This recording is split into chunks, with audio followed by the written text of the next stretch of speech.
Hey Bookworms, welcome back to my channel and to another review. I've changed the background a little bit because we got a new bookcase. If you've been following me on Instagram, you've probably seen it. If you don't, follow me on Instagram. So anyway, today I'm going to be talking about Horrorstör or Horrorstör. And yeah, I know it's just a play on the IKEA style names, but hell, I can pronounce it, theoretically. So, Horrorstör by Grady Hendrix is a kind of a funny horror comedy with a really cool concept, especially when it comes to the design of this book. I'll show you a little more later. And it takes place in Orsk, which is a made-up IKEA-like store, and we have a few employees who decide to stay overnight because something really strange has been happening for the past few nights. They think someone might be in the store vandalizing and they want to know what's going on, and obviously what they do find out is a lot more sinister than they thought. From the moment I heard about this book, I knew what I was going to get, something really fun, fast-paced, a little scary but not too much, mostly fun, and this is exactly what this book is. It was a really fast read, it was a lot of fun, it was kind of creepy, had some really gross moments, but it's not a real scary horror book, it's not supposed to be, it was just fun. Now somebody else, I don't really remember who, but someone on YouTube said this book reads like a movie. Now I know exactly what he or she meant. You know how when you read a book and sometimes you really imagine in your head the events like a movie? With some books it's easier than with others. In this book, it really reads like a movie. I can totally see how this book would be made into a movie, which on one hand was really cool. Like I said, this book is really fun, fast-paced kind of a thing. It's really fits there. On the other hand, the problem there that even though we do get to see what some of the characters think and feel, it lacked more of the deeper emotions. But like I said, it's part of the book's thing to be really fun, fast-paced, kind of like a ride in a haunted house attraction in a theme park, as opposed to something really scary.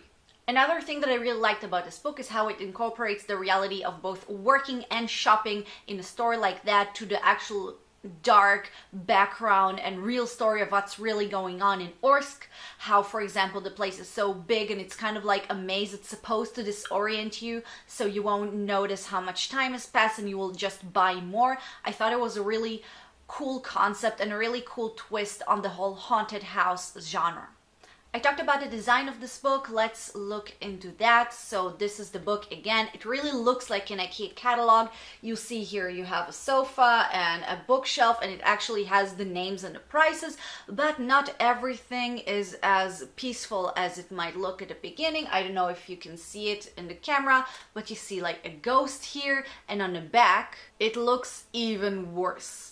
At the beginning of the book, you actually have some information about Orsk, the made-up shop, and each chapter begins with a picture of a fake product with a Scandinavian-sounding name and some description, and the products are becoming more and more gruesome as the book progresses. And I really like that the last episode is actually called Epilogue, as if it's a real name of a product. The only downside about the structure is that physically it wasn't very comfortable to read. Something about the size and the fact that it was really square wasn't very comfortable to actually hold and read. But like I said, it was a very fast read and, you know, I managed. I suppose that if you go for a concept like a catalog look, you just go for it. It's like all or nothing. And that's it. I really don't have a lot more to say about this book. Like I said, it was a lot of fun, it was a fast read, it was a little creepy, a little funny. I suppose that everyone that worked in retail can relate to some of the things that the characters are going through. I have a theory, I haven't checked it, but I assume the author worked at retail, maybe at IKEA, and he just came up with the story of what if behind those shiny, clean product there is something really evil. I suppose that everyone who worked at retail sometimes imagined these sort of things. I know I had. Anyway, like I said, this book is really what you see is what you get, and I think it's cool. It was a lot of fun to read. It wasn't too deep, wasn't too scary, but yeah, fun is a really big word here.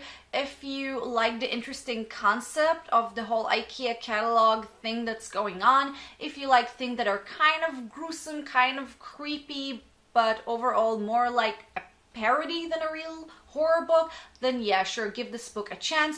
I am contemplating whether to put it back on the shelf or actually use it for my IKEA coffee table as like a coffee table book, and maybe people will come and think it's an IKEA catalog and then they will see the ghost or something.